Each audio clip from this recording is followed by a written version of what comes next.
वक्फ संशोधन विधेयक, इसकी हम बात करते हैं। पहली बात तो हम ये सोचते हैं कि ये विधेयक अभी आया है, नहीं, यह विधेयक अगस्त 2024 का है। तो ये जो विधेयक है वो कब का था? यह विधेयक था अगस्त 2024 का विधेयक था ना। 2024 में हमने ये बिल जो है लोकसभा में पेश किया था ना। 24 में हमने बिल जो है, जो लोकसभा है हमारी, वहां पर हमने पेश किया इसको, ठीक है। हमने इसके अंदर जो पुराना वाला जो बिल है आपके, वक्फ बिल आपके 1995 का, उसके अंदर बहुत सारे 40 से अधिक संशोधन जो है वो प्रस्तावित किए थे हमने ना। ये जो बिल था इसमें हमने, इस वाली बात कर रहा हूँ यहाँ पर ना, हमने इस बिल के अंदर जो वक्फ, जो हमारा अधिनियम था, जो हमारा अधिनियम था 1995 का, हमने इसके अंदर 40 से अधिक संशोधन जो है वो पेश किए थे ना। हमने 40+ संशोधन जो है वो पेश किए थे इस बिल, आपके इस अमेंडमेंट बिल के अंदर, ठीक है। इसके लिए हमने कमेटी बनाई थी आपके, जगदम्बिका पाल जो है उनके नेतृत्व में कमेटी बनाई गई। अभी उस कमेटी की रिपोर्ट आई है और अभी इस कमेटी की रिपोर्ट ने फरवरी 25 के अंदर इसमें से 14 जो संशोधन है उनको मंजूरी प्रदान कर दी है। तो अभी जो कमेटी की रिपोर्ट आई थी आपके 2025 के अंदर, इसमें से 14 संशोधन जो है इनको मंजूरी प्रदान कर दी है, ठीक है। अभी तक सारे के सारे संशोधन आपके मंजूर नहीं हुए, 14 को मंजूरी प्रदान कर दी है और उसके बाद में संशोधन बिल जो है लोकसभा के अंदर पेश कर दिया गया है, ठीक है। अब मुद्दा यहाँ पर यह आता है कि गुरुजी, पहली बात तो ये क्या है, ये संशोधन क्यों किया जा रहा है, क्या जरूरत पड़ गई? 3-4 क्वेश्चन आपके दिमाग में बन सकते हैं, ठीक है। तो पहला क्वेश्चन जो आपके दिमाग में बन सकता है वो ये हो सकता है कि वक्फ क्या है।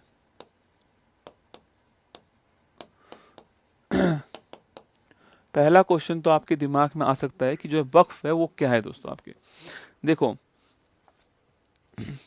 जब भी कोई व्यक्ति, मुख्यतः इस्लाम धर्म के अंदर, जब भी कोई व्यक्ति जो है अपनी चल या अचल संपत्ति, कहने की बात ये, आपके पास रुपया है वो, या आपके पास कोई भूमि है, आपकी जमीन है वो, आपको लगता है कि अब मुझे इसको दान कर देनी चाहिए धर्म के लिए।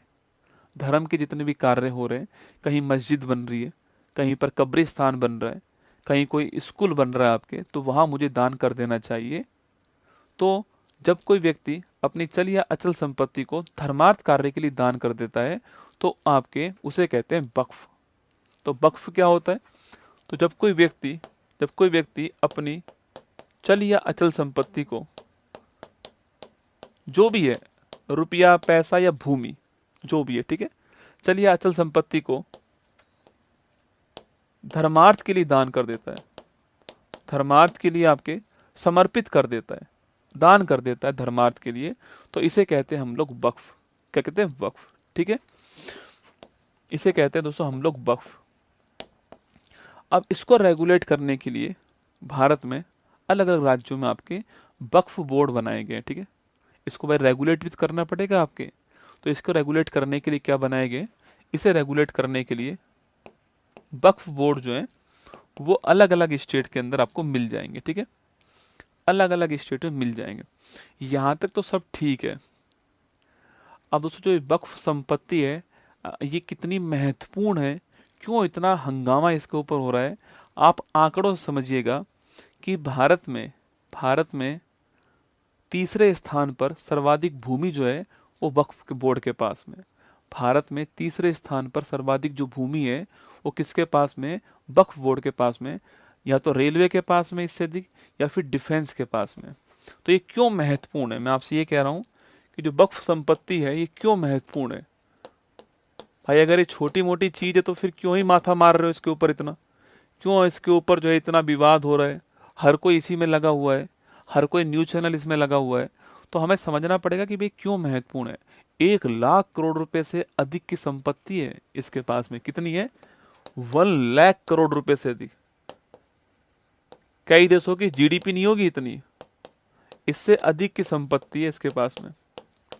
और सबसे बड़ी बात कि लैंड का एक बड़ा पार्ट इसके पास में, क्योंकि अधिकांश लोग उसको क्या कर, रुपया तो कम ही लोग दान करते हैं, अधिकांश लोग अपनी जमीन दान कर देते हैं कि भाई अब मेरा तो कोई उत्तराधिकारी है नहीं, तो वो अपनी जमीन जो है वो धर्म के नाम पर दान कर देता है, धर्म के उत्थान के लिए दान कर देता है। धर्म में आ, आप मस्जिद बनाइए, आप कब्रिस्तान बनाइए, या शैक्षणिक संस्थान बनाइए, जो आपकी मर्जी हो वो काम करो, दान कर दिया, ठीक है। अब देखिए, मैंने कहा कि भारत में या तो रेलवे के पास है संपत्ति, रेलवे के पास भूमि है, या रक्षा मंत्रालय के पास भूमि है। इनके बाद में थर्ड सर्वाधिक जो भूमि है वो वक्फ बोर्ड के पास में, इसलिए महत्वपूर्ण चीज है, सर्वाधिक जो भूमि है वो इसके पास में, ठीक है, आपको ध्यान रखना है, ठीक है। इसको रेगुलेट कौन करता है, वक्फ बोर्ड करता है।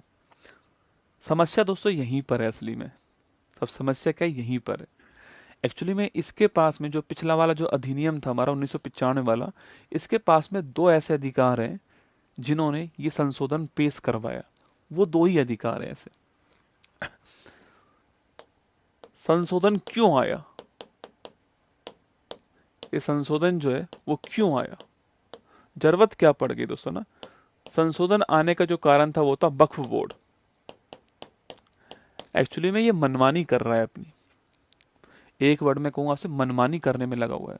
मतलब भारत में आप सोचिए, भारत में कोई बोर्ड है और वो बोर्ड जो है वो किसी धर्म का है, अब वो किसी भी धर्म का हो, भारत में कोई बोर्ड है और किसी धर्म का है, और वो बोर्ड ये कहे कि मेरा जो डिसीजन होगा वो सुप्रीम होगा भारत में, मतलब मेरा डिसीजन के खिलाफ आप अपील भारत में कहीं नहीं कर पाओगे। मेरी बात सुन रहे हो, ये लिखा हुआ है बाकायदा कि जो वक्फ जो न्यायाधिकरण होगा आपके, जो डिसीजन वो दे देगा कि भाई ये संपत्ति वक्फ बोर्ड की संपत्ति है।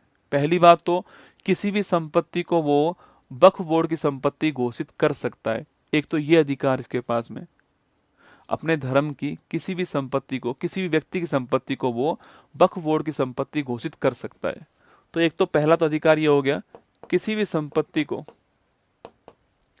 किसी भी संपत्ति को वक्फ बोर्ड की संपत्ति घोषित करने का अधिकार इसके पास में, पहला तो अधिकार ये हो गया, ठीक है।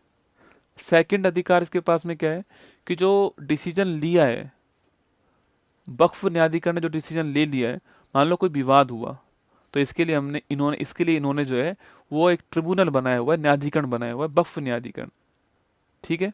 और इन्होंने कहा है कि जो डिसीजन आपके ये ले लिया वो फाइनल होगा, आप उसके खिलाफ अपील कहीं भी नहीं कर पाओगे।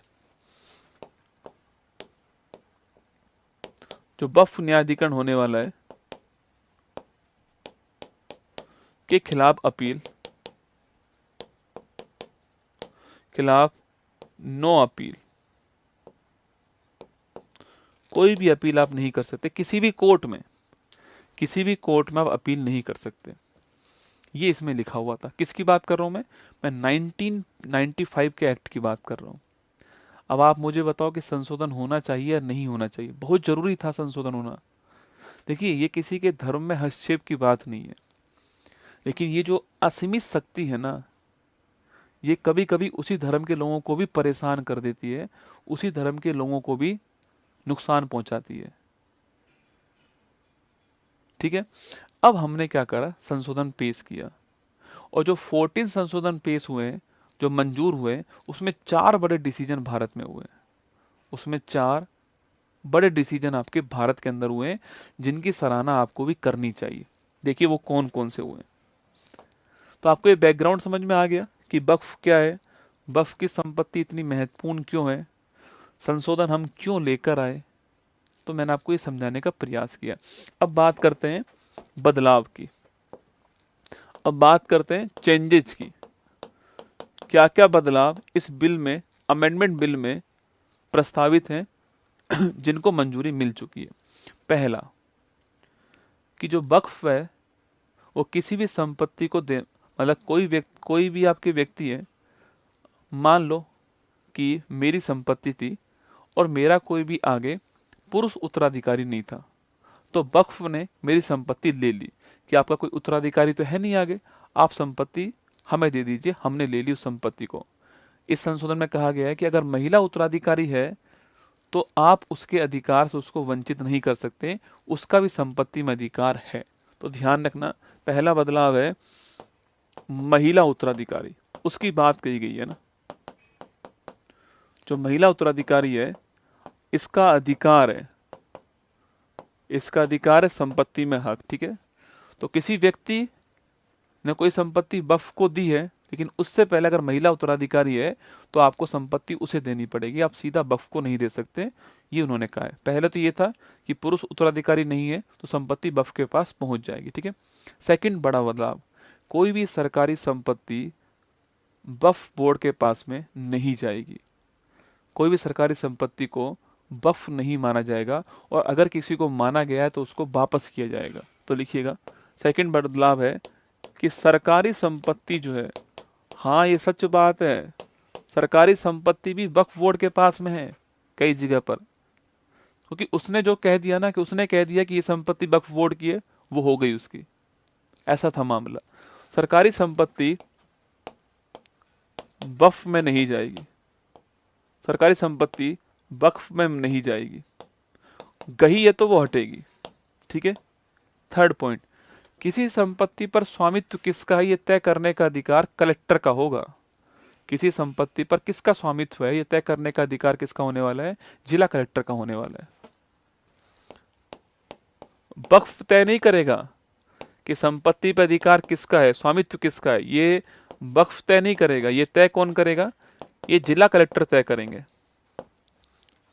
किसी संपत्ति पर किसका मालिकाना हक है ये तय कौन करेगा, आपके वक्फ तय करेगा। आपको ध्यान, ये आपके डीएम तय करेगा। और सबसे बड़ा बदलाव जो है कि एक वक्फ परिषद बनाई जाएगी जिसमें गैर मुसलमान का होना भी अनिवार्य है। नंबर 4 है, एक वक्फ परिषद बनाई जाएगी और इस परिषद में गैर मुसलमान जो है इसका होना भी अनिवार्य है। और जिसकी मैं बात कर रहा था वो ये है, इसमें कुल मिला के 22 मेंबर होंगे, ठीक है। जिसकी मैं बात कर रहा था वो ये है कि अगर आप इस न्यायाधिकरण के फैसले से संतुष्ट नहीं है तो आप इसके खिलाफ अपील कर सकते हैं। यही एक मेजर है। एक तो हर संपत्ति को वक्फ की संपत्ति नहीं माना जाएगा, ये चेंज है। सरकारी संपत्ति अलग रहेगी, महिला उत्तराधिकार है तो वो अलग रहेगा। संपत्ति पर मालिकाना हक किसका है ये तय कौन करेगा, डीएम करेगा। और इसके अलावा अगर आपको फिर भी कोई समस्या है इस ट्रिब्यूनल के फैसले पर तो आप कोर्ट जा सकते हो, आप कोर्ट जा सकते हो 90 दिनों के अंदर, 90 डेज के अंदर आप कोर्ट जाइए। इसमें कोर्ट का फैसला फाइनल फैसला होगा। और ये बहुत जरूरी है, जहां पर संविधान है, जहां पर लोकतंत्र है, वहां पर कोर्ट क्यों बनाई गई थी, तो कोर्ट इसलिए बनाई गई थी, ठीक है, कोर्ट इसीलिए बनाई गई थी। तो ये साफ साफ कहा गया है यहाँ पर कि अगर आप ट्रिब्यूनल के फैसले से अगर आप संतुष्ट नहीं है, आपको लगता है कि मुझे इसके खिलाफ अपील करनी है। तो भारत में ऐसा होता है, आप डिस्ट्रिक्ट कोर्ट के फैसले से संतुष्ट नहीं है, आप हाई कोर्ट जाओगे, हाई कोर्ट से नहीं है सुप्रीम कोर्ट जाओगे, सुप्रीम कोर्ट से नहीं है दोबारा आप अपील करोगे सुप्रीम कोर्ट में। तो ऊपर अपील करने का अधिकार तो हर किसी के पास में, तो यहाँ पर क्यों ना हो। तो यहाँ पर साफ साफ कह दिया कि ट्रिब्यूनल के फैसले से आप संतुष्ट नहीं है तो आप कोर्ट जा सकते हैं, 90 दिनों के अंदर आपको जाना पड़ेगा कोर्ट, ये यहाँ पर कहा गया है। अब विवाद क्यों हो रहा है, डिस्प्यूट क्यों दोस्तों हो रहा है, तो देखो इसमें जो वक्फ है उसकी शक्ति कंट्रोल में आएंगी, रेगुलेशन में आएंगी, उनके ऊपर भी गवर्नमेंट का रेगुलेशन बढ़ जाएगा। यस या नो, उनकी जो मनमानी है वो समाप्त होगी यहाँ पर, पहली बात तो, ठीक है, ये सब यहाँ पर होने वाला है, मनमानी समाप्त होगी, ठीक है। और एक दूसरा ये वाला डिसीजन जो था कि कोर्ट ऊपर बैठ गई है अब जो है, तो ट्रिब्यूनल का फैसला फाइनल फैसला नहीं होगा, ये यहाँ पर था। तो ये पूरा डिसीजन है, ये संशोधन यहाँ पर लागू हुए, ठीक है। अब इसका इंटरप्रिटेशन कौन कैसे कैसे करेगा वो अलग अलग पार्टी का अलग अलग काम है। मैं किसी पार्टी की तरफ से आपसे नहीं कह रहा हूँ, मैं आपको वो बता रहा हूँ कि जो इस संशोधन के अंदर किया गया है, ठीक है। तो ये विवाद था और ये बदलाव जो है वो आपके सामने, मैंने आपको समझाने का प्रयास किया है, इसको आसान भाषा में समझाने का प्रयास किया है। हो सकता है कुछ और बदलाव भी होंगे, कुछ और चेंज भी होंगे, सेक्शन 40 भी है आपके, तो बहुत सारी बातें और भी हो सकती है, पर मैंने आपको यहाँ पर जो है जो महत्वपूर्ण बातें हैं वो मैंने आपको करने का प्रयास यहाँ पर किया है। तो चलिएगा, ऑल द बेस्ट आप सभी को, ध्यान रखना अपना। जय हिंद, थैंक यू।